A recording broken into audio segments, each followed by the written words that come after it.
बहुत सारे लोगों का ये क्वेश्चन है कि हमें तहज्जुद की नमाज में अल्लाह ताला से किस तरीके से हमें दुआ मांगनी चाहिए, मुझे आप प्लीज बताएं। मेरे अजीज, मेरे दोस्तों, आज की वीडियो में हम ये चीजें बताएंगे कि तहज्जुद की नमाज तो हर कोई अदा कर रहा है, लेकिन तहज्जुद में किस तरीके से दुआ मांगनी चाहिए। और सबसे पहली बात कि तहज्जुद की जो नमाज है वो हर मुस्लिम को कितनी रिकात पढ़नी चाहिए। बहुत सारे लोगों को ये चीजें बिल्कुल भी नहीं पता है और बहुत सारे लोगों को के बारे में अच्छी तरीके से पता है। मेरे नाज़रीन, आपको ये चीजें हम बताएंगे, जब हम तहज्जुद की नमाज पढ़ते हैं तो हमें कितनी रिकात पढ़नी चाहिए और तहज्जुद के क्या क्या फायदे होते हैं। और तहज्जुद के नमाज में आंसू का बहना जरूरी है और तहज्जुद की नमाज में कुल मोमिन उम्मत के लिए भी दुआ करनी चाहिए।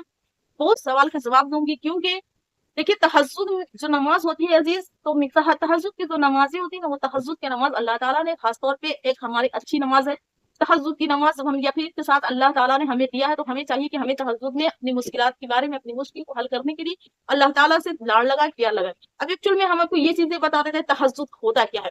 पहले थोड़ी सी वीडियो हो सकती है लॉन्ग, लेकिन आपको पूरा अच्छे से बताएंगे कि तहज्जुद एक्चुअल में है क्या। एक बच्चा जब अपनी माँ से दूध के लिए गिड़गिड़ाता है, या एक बच्चा जब अपनी माँ को अपनी मुसीबत को प्यार करता है ना, तो उसकी माँ जो होती है उस बच्चे की जो भी उसकी माँ से बन सकता है ना, तो वो बच्चे की माँ उसके लिए जरूर करती है कि मेरा बच्चा सिक्योर है, मेरा बच्चे की आंखों में आंसू हो और मेरा बच्चा खुश। एक माँ अपने बच्चों के लिए ये चीजें करती है। तो एक तहज्जुद की नमाज एक्चुअल में एक तौर पे वो 70 माओं का अमल है। तो तहज्जुद की नमाज जब हमें पढ़नी चाहिए, तो क्या कुल मोमिन उम्मत के लिए दुआ करनी चाहिए या सिर्फ वो तहज्जुद की नमाज की हाजत के लिए है। तो मेरे अजीज, आपको ये चीजें हम बता दें कि तहज्जुद की नमाज आपको सबसे पहले देखना चाहिए कि आपने किस वक्त उठा। आपके पास अगर तहज्जुद की नमाज से यानी कि आप फजर की नमाज से 1 घंटा पहले उठते हैं, तो आपको चाहिए कि तहज्जुद की नमाज यानी कि जो पढ़ी जाती है आपको आखिरी पहर में पढ़नी चाहिए। रात की आखिरी पहर जो होती है, यानी कि फजर की नमाज से 1 घंटा पहले आपको कोशिश करनी चाहिए कि तहज्जुद में उठ जाए और तहज्जुद की नमाज को अदा कर दे। अब देखिए टाइमिंग, अगर आपके पास टाइम है मेरे दोस्तों, तो देखिए आप उसे चाहिए तो 2 रिकात भी पढ़ सकते हैं, 4 रिकात भी पढ़ सकते हैं, 6 रिकात भी, 8 रिकात भी, 12 रिकात भी पढ़ सकते हैं। तो इसकी कोई ये नहीं है, आपको जितना मन उतना तहज्जुद पढ़ ले। तहज्जुद है क्या? तहज्जुद एक नफल नमाज है, तहज्जुद कोई फर्ज नमाज नहीं है। तहज्जुद एक नफल नमाज है जिसे आप पढ़ सकती हैं, 2, 4, 6, 8, 12 भी पढ़ सकती हैं, कोई दिक्कत वाली बात नहीं है। तो आप इस चीज का ख्याल रखिएगा।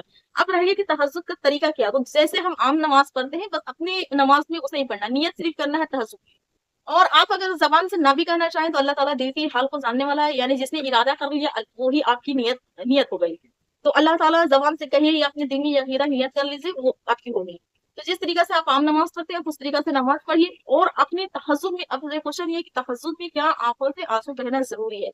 मेरे अजीज, जब हम किसी खास चीज के लिए तड़पते हैं, मान लीजिए मुझे किसी को औलाद नहीं है, वो अपने औलाद के लिए, किसी को अच्छा नेक घर शौहर नहीं है, वो अपने शौहर के लिए, सलामती के लिए, भला के लिए, यानी जो भी अदरवाइज वो अपना मांगते हैं।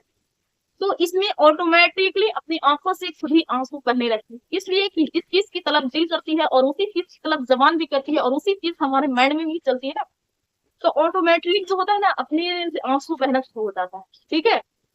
और रह गया कुल मोमिन के लिए क्या तहज्जुद में हम दुआ कर सकते हैं। तो देखिए, अगर आप कुल मोमिन के लिए तहज्जुद में अगर दुआ करते हैं, तो ये आपके लिए और भी बेहतर है, क्योंकि आपने अल्लाह ताला से सब मोमिन बंदों के लिए भी दुआ की है, कुल उम्मत के लिए भी दुआ की है, और उसके बाद फिर आपने अपने लिए खुद के लिए दुआ की। इससे अल्लाह ताला आप पर और भी रहम फरमाएगा और अल्लाह ताला आपको और भी पसंद करता है।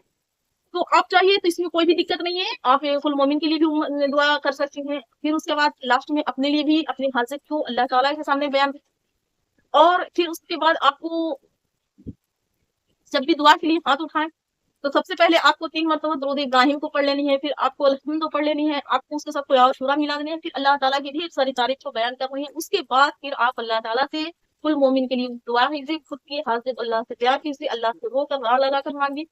आप दुआ दिल से करिए। दुआ यूं नहीं कि जबान से सिर्फ बड़बड़ा देना आपकी दुआ है, नहीं, जो चीजें आप जबान से करें आपके दिल में उस वो इरादा होना चाहिए। दिल भी दुआ की तरफ लगनी चाहिए। अगर दिल और जबान दोनों एक चीज अल्लाह की तरफ मुतमईन हो जाए, तो दुआ कोई रद्द नहीं कर सकता मेरे।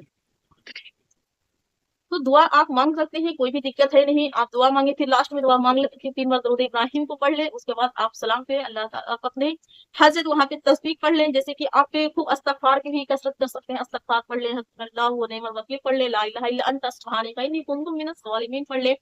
यानी आपको जो भी याद है तो आप बिल्कुल भी पढ़ सकते हैं। और आप कुछ भी नहीं आता है तो अल्लाह या रहमान या रहीम भी कर सकते हैं। अल्लाह का नाम आप जिक्र इसमें भी बहुत बढ़ सकते हैं। تو میرے عزیز آپ کو یہ چیز سمجھ میں آئی ہوگی کہ تہجد کی نماز ایکچوئل میں کیسے پڑھی جاتی ہے۔ تہجد کا نماز فرض نہیں، تہجد کی نماز ایک نفل نماز ہے جسے ہم لوگ تہجد ہی کہتے ہیں۔ تو یہ آپ اپنی طرح سے پڑھ سکتے ہیں اور اپنی طرح سے دعا بھی اللہ تعالیٰ سے کر سکتے ہیں، کیونکہ تہجد کا دعا اکثر خاص کر کے اللہ تعالیٰ قبول کرتا ہے۔ تو اپنے نیند سے بیدار ہوئیے اور تہجد میں گر جائیے اور اپنے نیک خاصیت اللہ تعالیٰ کے سامنے بیان کیجیے۔ میرے عزیز یہ ویڈیو تھی آج کے لیے۔